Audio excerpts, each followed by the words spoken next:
یہ صرف مغرب کا پروپیگنڈا ہے کہ علماء سے لوگوں کو بدظن کرو، مدرسوں سے لوگوں کو بدظن کرو، مسجد سے لوگوں کو بدظن کرو، اور آپ 24 گھنٹے جو فیس بک میں گھسے ہوتے ہو، اس فیس بک اور یوٹیوب اور اس سب کے پیچھے یہودی لوبی کار فرمائے، ان کا اربوں کھربوں روپے کا فنڈ، ان کے 200-300 سال کی محنتیں کہ مذہب کو اور مذہبی لوگوں کو، مولوی پگڑی داڑھی جہاد کو بدنام کرو۔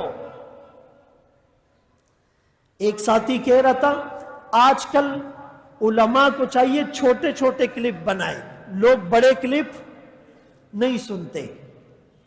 پہلے تو 40 منٹ کا گھنٹے کا بیان سنتے تھے، کہا ابھی پھر علماء نے کہا 10-10 منٹ کے کلپ بناؤ، اب کہا یہ بھی نہیں سنتے 2 منٹ کے کلپ بناؤ، اب کہتے یہ بھی نہیں سنتے ریل بناؤ 1 منٹ، اور ڈرامہ بدیاؤ گنٹی گوری، بیان 1 منٹ کا چاہیے اور ڈرامہ 1 گھنٹے کا، اور 1 گھنٹے کے ڈرامے کے 300 ایپیسوڈ ہوں گے، 300 ایپیسوڈ ہوں گے، وہ دیکھے گا اللہ فقیر، اور فلم اس کو 1.5 اور 3 گھنٹے کی چاہیے، اور میچ ہی 8 گھنٹے دیکھے گا، اور ٹیسٹ میچ کے لیے 5 دن خوار ہوگا، لیکن بیان اس کو 1 منٹ کا چاہیے۔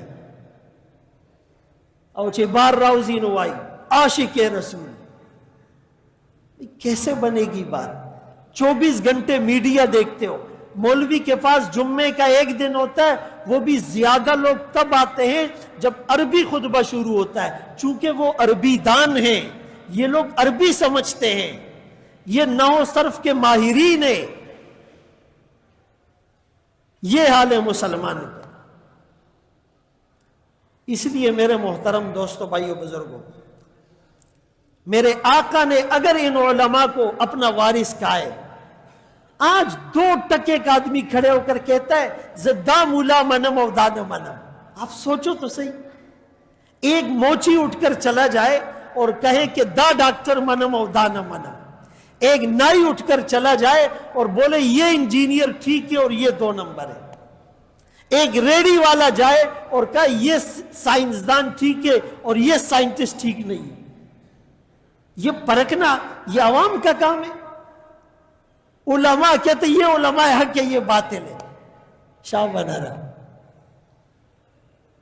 یعنی کتنی بڑی جہالت ہے بھائی۔ علماء انبیاء کے وارث ہیں، ان کا ادب اور احترام ہم پر فرض ہے۔ کون سا عالم صحیح کر رہا ہے غلط یہ میں فیصلہ نہیں کر سکتا، یہ یا تو علماء کریں گے یا اللہ ان سے پوچھے گا۔ کبھی بھی اپنی زبان سے ایسا جملہ نہ نکالو، میری یہ باتیں شاید آپ کو کڑوی لگے، یہ آنکھ بند ہوگی تو پتہ چلے گا اس میں کتنا وزن تھا، یہ کتنی اہم باتیں تھیں۔ آقا نے یوں ہی فرما دیا العلماء ورثۃ الانبیاء۔ اکثر لوگ کہتے ہیں نا قیامت کے دن سب سے پہلے اس عالم کو آگ میں ڈالا جائے گا جس نے اپنے علم پر عمل نہیں کیا، پھر سخی کو، پھر شہید کو۔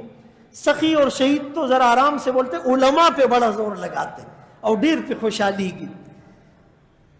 بھائی میرے آقا کا یہ فرمان بھی ہے کہ قیامت کا دن ہوگا، کچھ علماء آئیں گے عمل میں کوتا اور کمزور ہوں گے، اللہ اعلان فرمائیں گے میں نے اپنا علم اور نور تمہارے سینوں میں اس لیے نہیں بھرا تھا کہ تمہیں جہنم کے حوالے کروں، جاؤ تم جنت میں۔